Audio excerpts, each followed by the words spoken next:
Okay, so I'm trialling a little bit of a new format. This film is going to be about Atalanta. It's also going to be about our tactics. It's going to be about what's happened since you were last with us. And that is instead of normally doing that at the beginning of the film before the match. So essentially, think of a normal film that I would release cut in half. So the next film will be the second half of that, which will be the match against Atalanta. Does that make sense? So from now on, we will have 2 films a week moving forward instead of 1.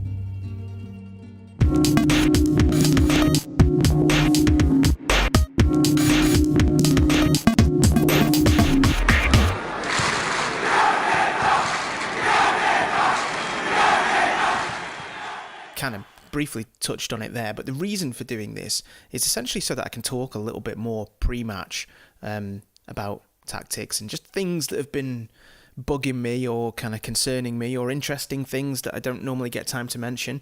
And it's quite interesting to just learn about what's going on in the save before the game. But then again, if you're not interested in that, you can also just go off and watch the game in a separate film. So it kind of makes sense to me to do it a little bit that way, because I can go into a bit more detail.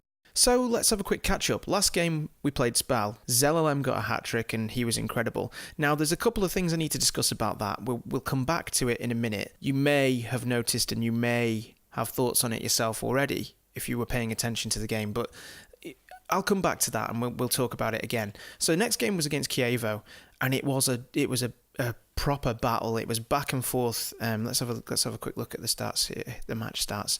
So yeah, they had 15 shots, we had 8. Possession was fairly even. It was one of those games that just went back and forth, back and forth. I don't know if we've got match stats there, and there. That's a bit weird, but yeah, they just edged it, and it was really unfortunate. Charlie Austin got 2 goals. Chicharito plays for them as well. Weird, isn't it? Like Chievo got Charlie Austin and Chicharito up front. I wasn't too disappointed because we played really well. Zelalem got another goal. And this guy who I want to talk about, and actually I will just go into him quickly now, Bikash Meraglia. Now this guy is on loan from Atalanta, who we're playing today. Now he didn't feature in my pre-season film because we didn't have him at this point. This was a last-minute director of football loan signing. He's only 18 years old, but he already has some pretty good attributes. I was playing him as a striker, and he scored a goal on his debut, and he got an 8.2 rating, and then he got injured. His injury is a calf strain. He's out for 3 weeks.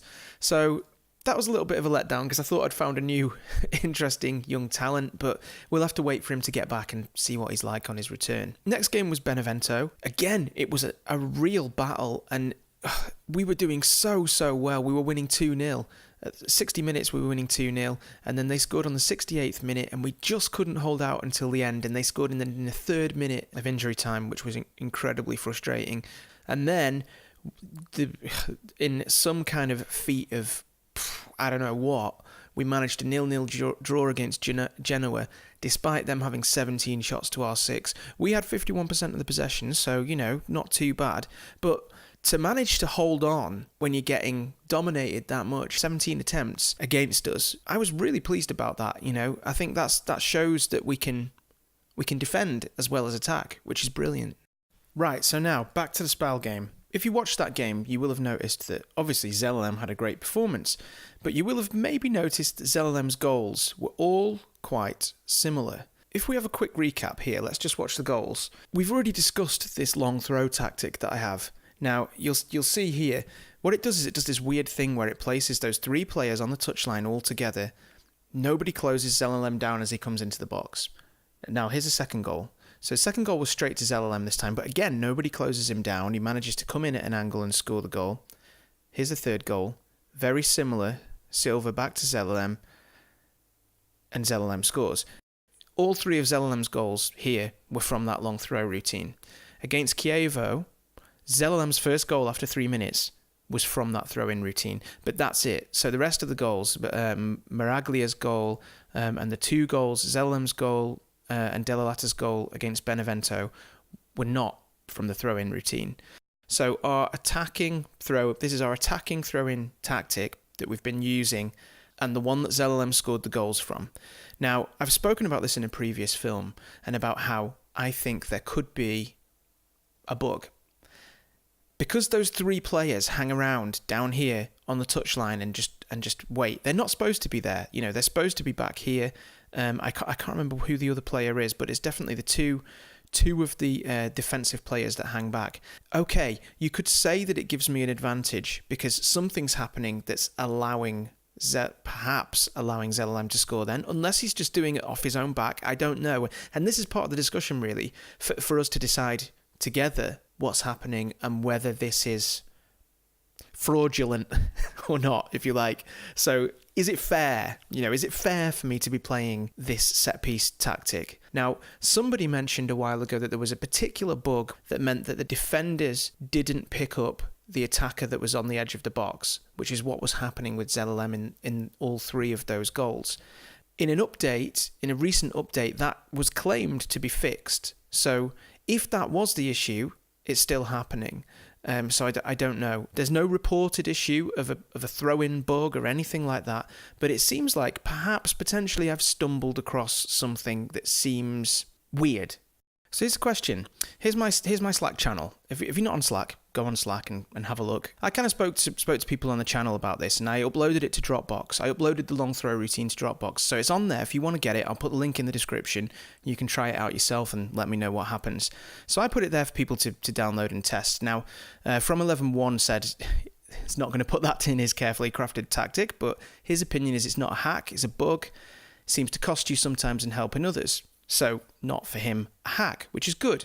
And he's right, because what's happening is that 100% of the time it's leaving me exposed at the back. So I am really, really vulnerable to a counterattack. So it's a big risk to use this tactic because it throws a lot of my players forwards. Now, we don't always score from it either. Far from it. That last episode was a bit of an enigma, really. That was a little bit strange to see 3 goals very, very similar in the same game. So I'll be keeping an eye on it from now on if we decide to continue using it, that is. So my question here is, now that I know that this is a bug, or now that I am assuming that this is a bug, does that now make me complicit? Should I now be thinking, I need to change this? Of course, Chris Johnson comes along, guilty. Thanks, Chris. From 11-1, says he should be fixing it. Don't let Chris get in your head, blah, blah, blah. So essentially, I'm just saying it does raise a thought in my head. I want to be winning games first off, but if I am winning games or if I am scoring goals, I want to be doing it on merit and not because it's a bug in the game. That breaks my suspension of disbelief. That means that I can't get into the game as much and it doesn't feel as real. And I want your opinion on this, so do leave some comments. So essentially I sent this to Chris. Well, this is his first one, I think. So here's his long throw. It's doing the same thing. The players are bunching up there. This player runs in and they didn't manage to score from that one. Okay, so that was very, very similar to the whole ZLM goal, except his players didn't manage to score from it in that situation. So it shows that, it doesn't work 100% of the time. So then he showed this other goal that they scored. It's completely different to the ZLM goal. It's still using the long throw tactic. It's a nicely crafted goal, a really nice goal. Again, you've still got these players bunched around here that shouldn't be there. You've got one man left back. And that's not how the tactic is supposed to work. So what does that mean? I mean, it's a really difficult one because it's not doing what the tactic is supposed to be doing, but it is doing something interesting. And when it does something interesting, it's nice. It does nice things. In this case, the question I've got now, there are various things I could do. One, I could delete this tactic completely, forget about it, set up another couple of set-piece long throw tactics or throw-in tactics and make them different. I could delete this tactic, make the same one again and see if that changes anything. Or I could just leave it as it is and not be bothered and think, I've made a good tactic that works, so fair play. And I want to know what you think, because I don't want to be a fraud, basically. I want to be winning things not because I'm good at the game or anything like that, because I don't care about that. From my perspective, I just want it to be warranted. I don't want to be tricking the game. So what do you think? Leave a note in the comments, let me know, and we'll go from there. We'll see what happens. I'm going to use it in this game. I'm going to keep it on in this game, and we'll see what happens. We'll see if ZLM scores a similar goal, or if anything like that happens. We'll just keep an eye out for it. So there you go. A little bit of responsibility on your shoulders there. You can now decide the fate of this save to some extent. Today we're playing Atalanta. This film is all about having a look at Atalanta and deciding what we're going to do and having a look at what they've been doing and how they're doing so far. So Atalanta, currently 4th in Serie A. Let's have a quick look at Serie A first, actually. So currently 4th in Serie A. They've won 2, drawn 1, lost 1. They were actually on fire first game of the season. They scored a lot of goals in that game, I think. Results. So yeah, they won 4-0 first game of the season, and they even had a player sent off in that. So that's pretty crazy. They're also in the Euro Cup, so they've got quite a lot of fixtures. Fucking hell, they've got a lot of crazy fixtures here, haven't they? Lazio, Man City, Milan, and Piacenza in the middle of all of those. They're going to be coming off of the back of playing Man City midweek before they play us. So who knows? Perhaps some of their players will be out or injured or anything. So ck overview of Atalanta. Fierce rivals Brescia, Inter Milan, and Inter and Milan are huge rivals for them, aren't they, I think?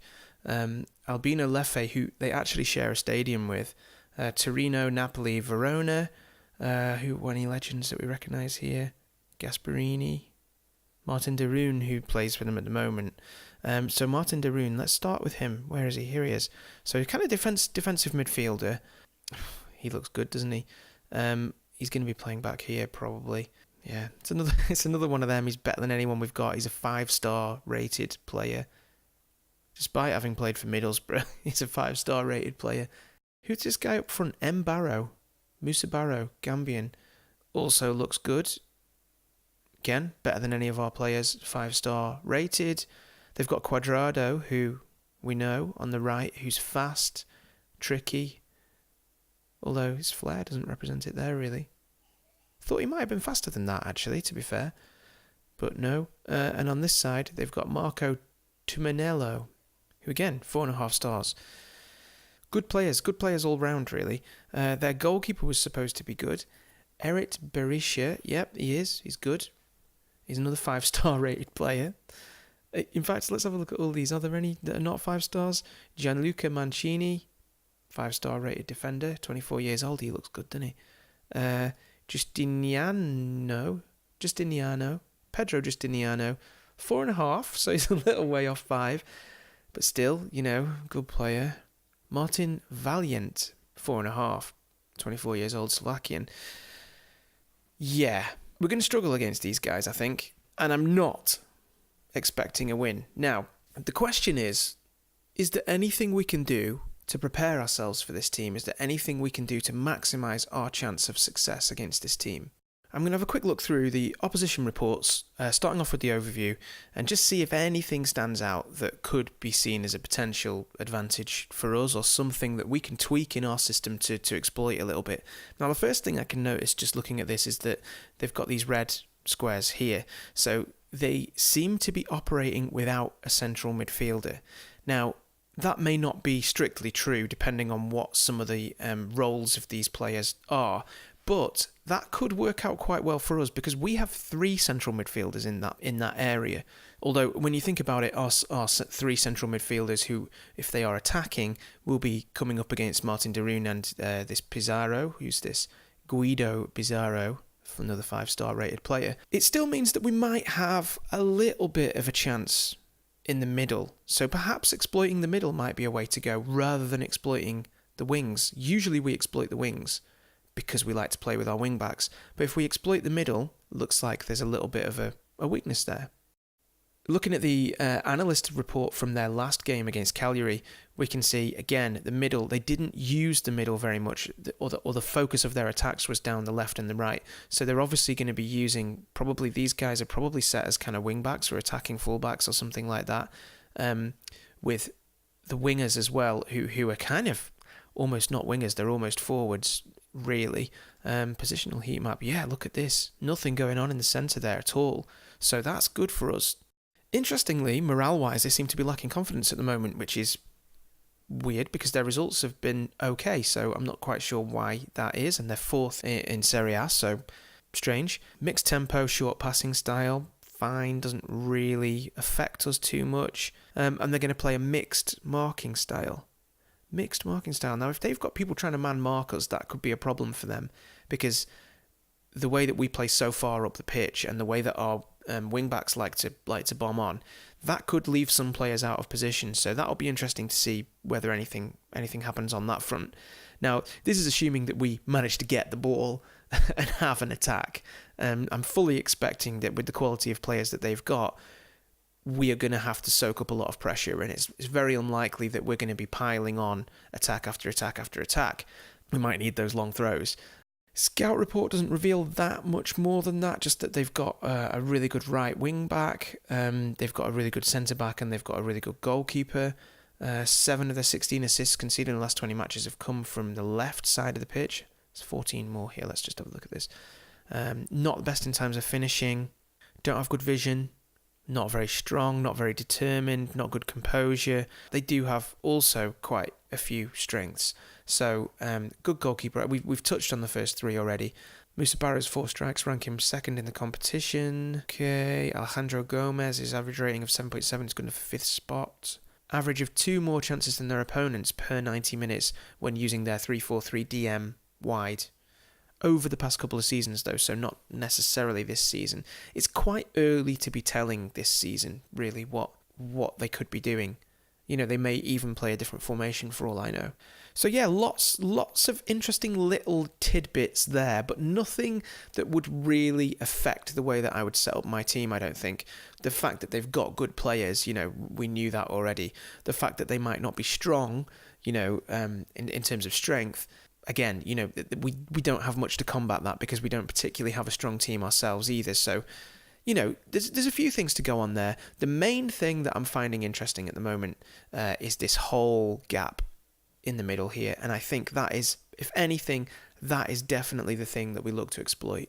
Now, there's one more thing that I want to draw your attention to before the end of this film and before we go on to the next film, where we will play Atalanta, and that is our finances. Now, as you know, we've got shit finances, but not quite so shit anymore. Have a look at this. Look at that little boink. We've put a donk on it. And now we've got 823k in the bank.